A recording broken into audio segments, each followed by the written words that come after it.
Hello. Today we are going to talk about the aging voice.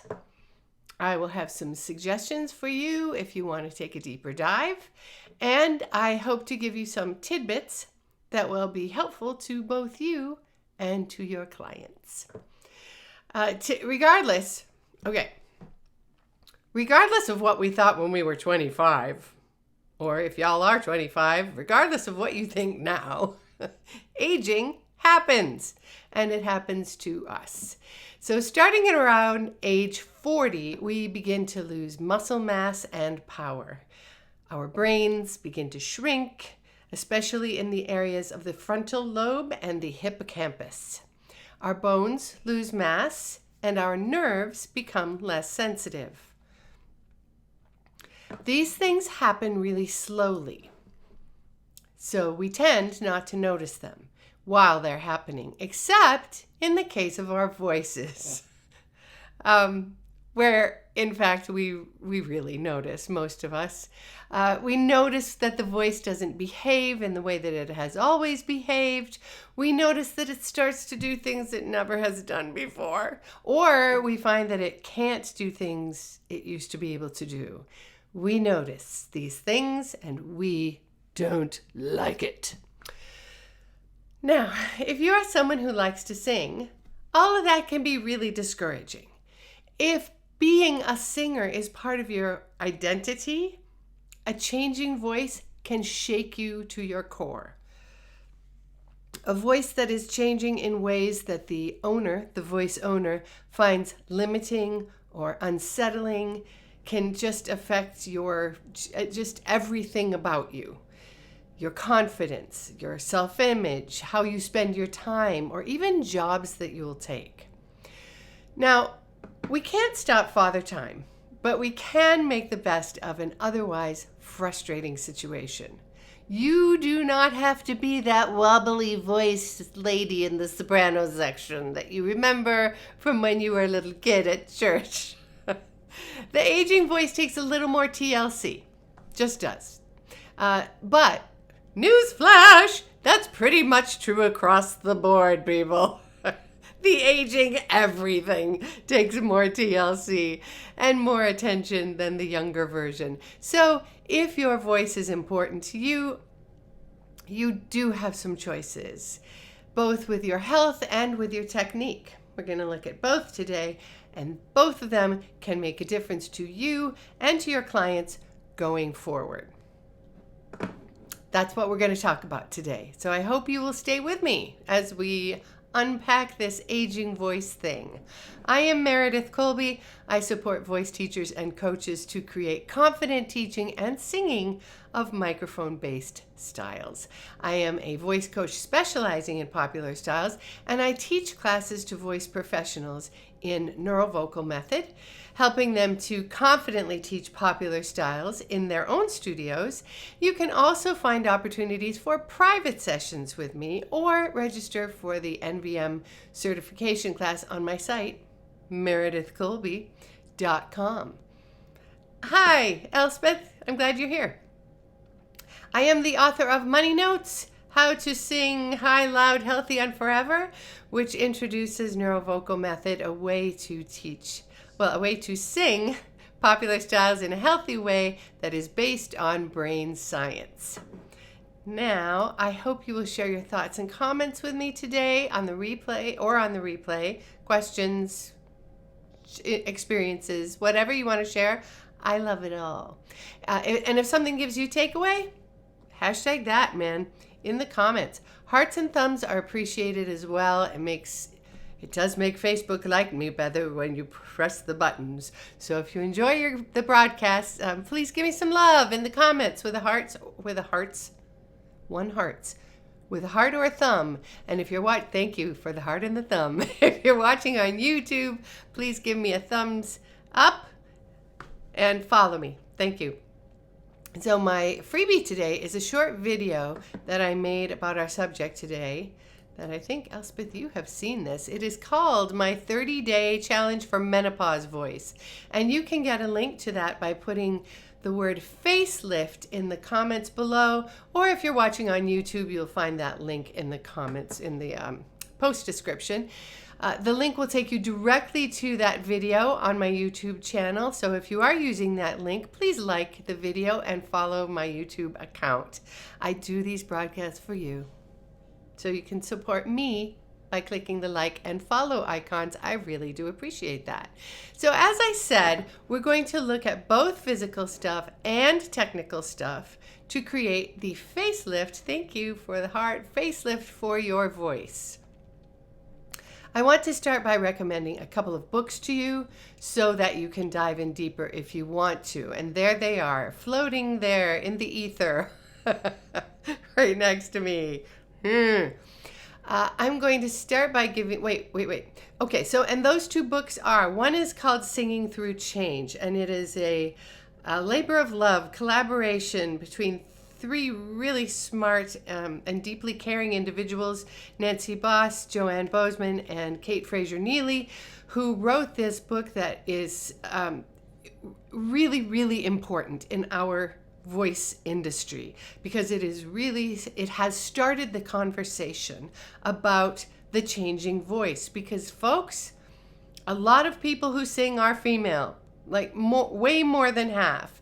And when our voices change, and we might lose our confidence, and we may stop wanting to sing, and and not doing that thing that has so much meaning to us and makes our lives so much fuller, really affects our well-being. So this has been just sort of a silent little thing that has affected older women in a really not a good way for a really long time. So I'm really grateful to these amazing women for writing this book, and for further having weekends and events that explore this discussion and empower more women to keep that singing in their lives. So this is a great, great book, and I recommend it every chance I get. And here's a chance, so I'm recommending it.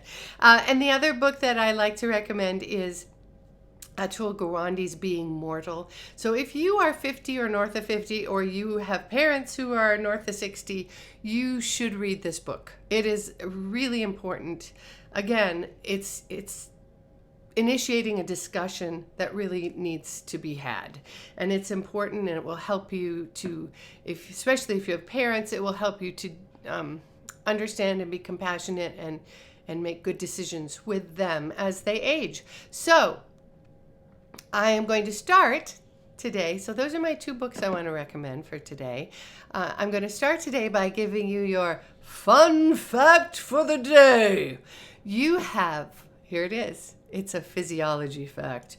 You have 4 types of tissue in your body: connective tissue, muscle tissue, nerve tissue, and epithelial tissue. The vocal mechanism is made up of all 4 of these types of tissue. Isn't that fun? The vocal however, all of these types of tissues change as we age. But we can compensate for the aging of these tissues. And before I address that, we are going to talk about that, how to compensate for how these tissues age. But I need to issue a caveat before I do. This is a very short broadcast, and we are going to be talking in very general terms.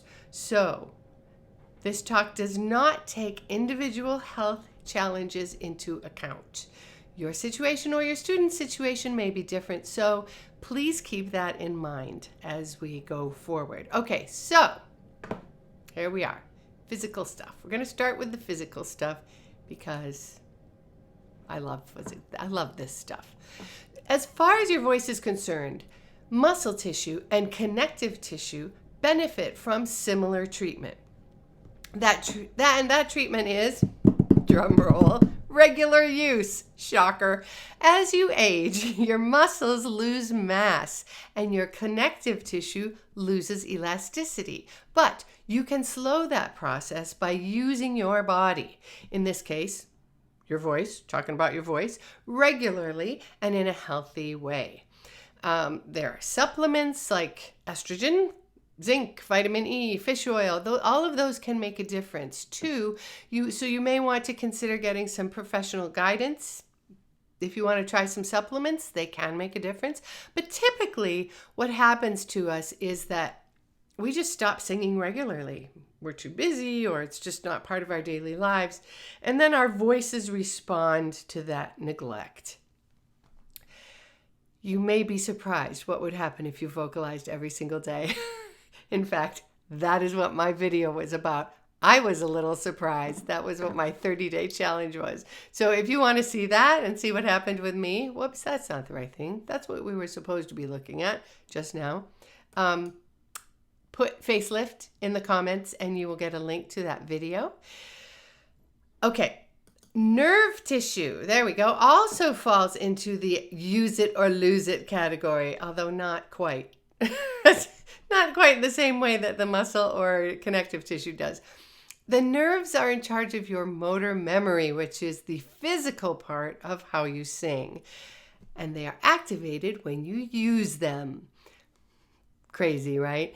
Even though they may be a little slower than they used to be, and that is measured in hundredths of a second, so don't worry, they will still operate on the principle that nerves that fire together, wire together. Nerves that fire together, wire together. So opening that motor memory for how I do this thing, right? It will make your neurons fire together and keep that motor memory nice and strong. The epithelium is a very cool part of the respiratory system, my personal favorite part. And it is also a very cool part of the voice. You can, if you are interested, you can look it up. It's beyond our scope today, but short version is it's a very thin layer of cells that protect the respiratory system from outside contaminants. It's literally only a few cells thick, right? It's crazy. And those cells are made mostly of water. As we get older, cell membranes lose their integrity. And that kind of dries out the epithelial layer. Say that 3 times fast. Also, our flow of saliva diminishes, which contributes to feeling dry in the mouth and throat. You can help yourself stay hydrated internally by drinking adequate amounts of liquid, and externally with steaming or a nebulizer. Oh, I forgot my nebulizer. I was going to bring my nebulizer and show it to you guys, and I forgot. Dang it. Oh well. But you can, if you're interested, you can Google it. But I bought 2 of these nebulizers. I bought one for my husband. I bought one for myself because I don't want to share. We both love our nebulizers. So I chose the brand that was recommended to me by my friend Karen Sussman, who is a voice pro in New York. And she recommends the Vocal Mist because it's very singer-centric. And so we both got them. We love them. If you want to see our unboxing when we got our first one, you can put nebulize in the comments and you'll get a link to that, to the unboxing video, which includes my husband being, the Silence of the Lambs guy. He does some really great impersonations in this unboxing video. So nebulizers are awesome. Okay, so to recap, yeah, here we go. Come on, toy. There we go. Exercise the muscle and connective tissue regularly. Stimulate motor memories by working on singing skills. And nurture your epithelial system by hydrating inside and out. Hi, Jamie Jacket, all the way from Australia. I'm glad to see you here. I'm sorry I made that face because I'm thinking, what time is it? It must be really early for you. So, besides those systems, there are regular things that affect every person and every voice. And in fact, all those things do affect you're visiting Canada. Jamie's visiting Canada. Yay. Well, Thank you for taking time out of your visit to watch my live stream. That was really nice of you. Okay, so let me carry on here. The physical things that make a difference. We're still in the physical things category. 1, get sleep. This is always at the top of my personal health list. It is so important to a healthy voice and a healthy brain to get sleep. Anything, your pillow, your mattress, your bedtime, your screen time, the temperature in your room, your cat waking you up, any of those things. If you have cats that walk on your head, please change any or all of it to make sure that you can get a good night's sleep. It is a big deal. Sleep affects how you age in all the ways, not the least of which is cognition, which is the biggest deal. So if you're interested in knowing a little bit more about that, Dr. Sarah McKay has some great TED Talks that are really worth watching about that. De-stress. Stress has been shown to affect the voice in both speakers and singers. This is a huge subject, and there is no shortage of really smart people with ideas and services and modalities to share and to help people deal with stress. So I'm not going to take up that baton today, but if you are experiencing stress, I can virtually guarantee you that it is affecting your voice. My friend Dee Dee was complaining about her menopause voice symptoms that she was feeling that she had. And it was during a time when she felt like just everything in her life was in upheaval. It was a really stressful time for her, and it took place over a number of months.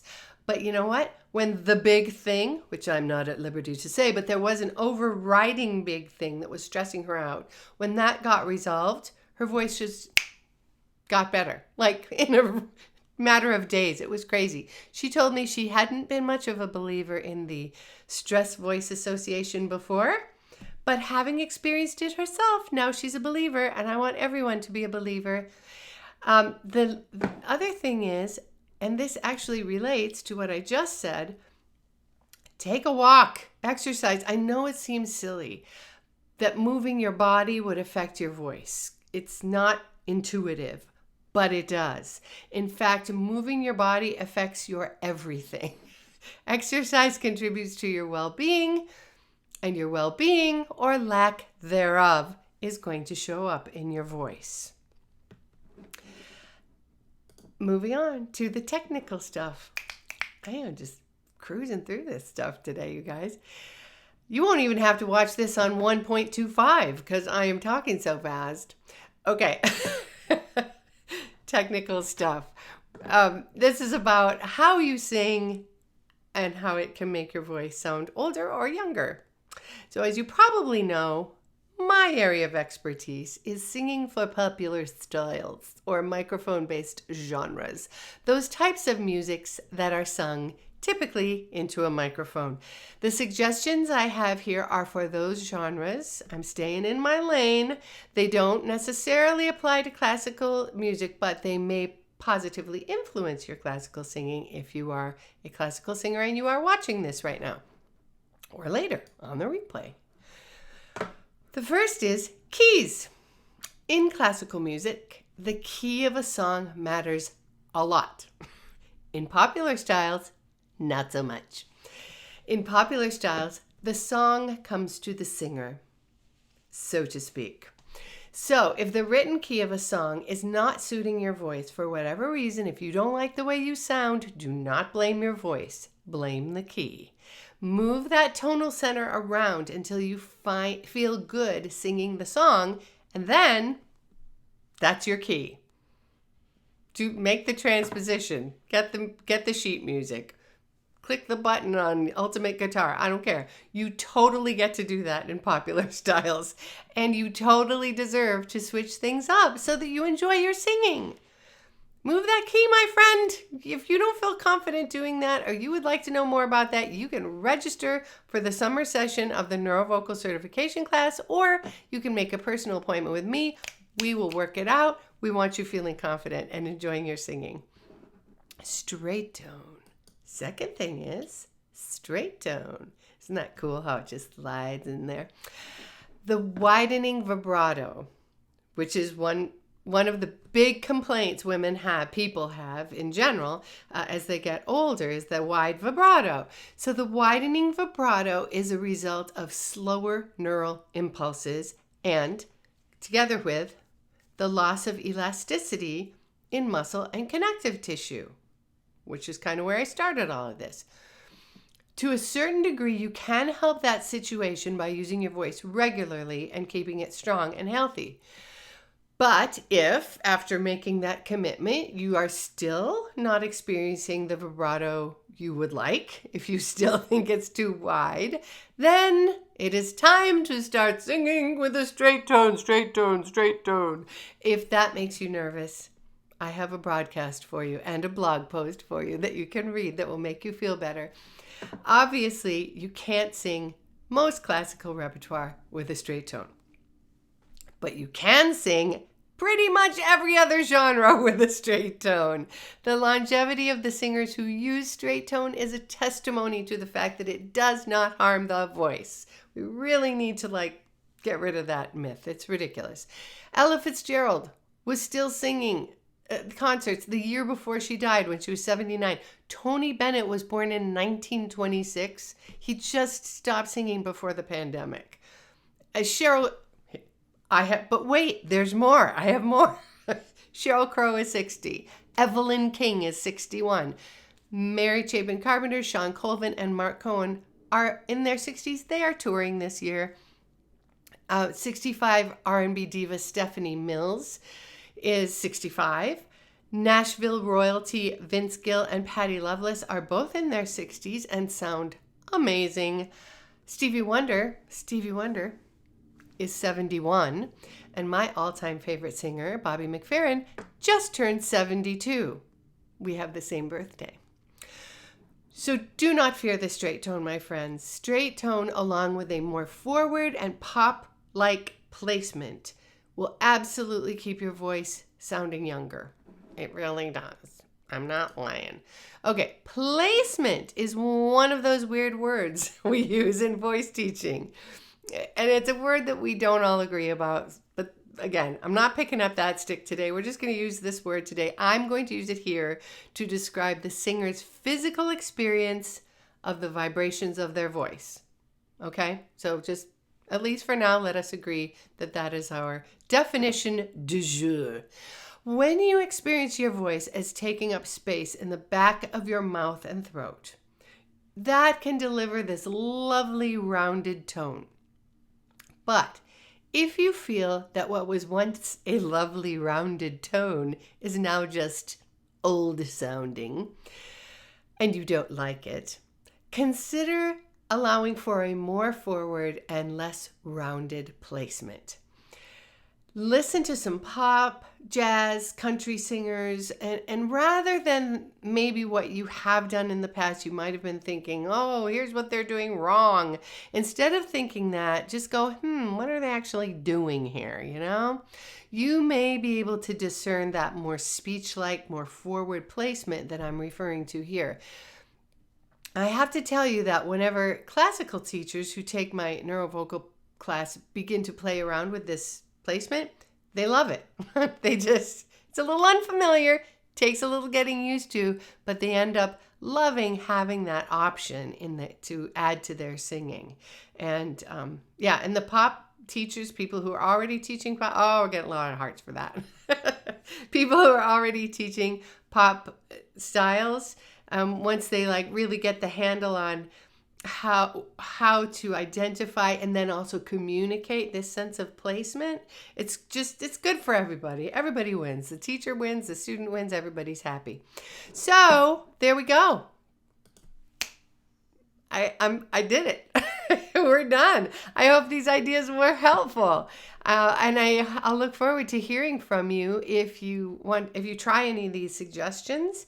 I'd love to hear from people. So if you have a story about a singer claiming their power, if it's you, nothing makes me happier. Makes me see, oh yeah, that's why I do these things. So seriously, feel free to drop me a line. I'd love to hear from you. Thank you for being here with me today. I am Meredith Colby. I support voice teachers to create confident teaching and singing of popular styles. You can get my book or schedule time with me at meredithcolby.com.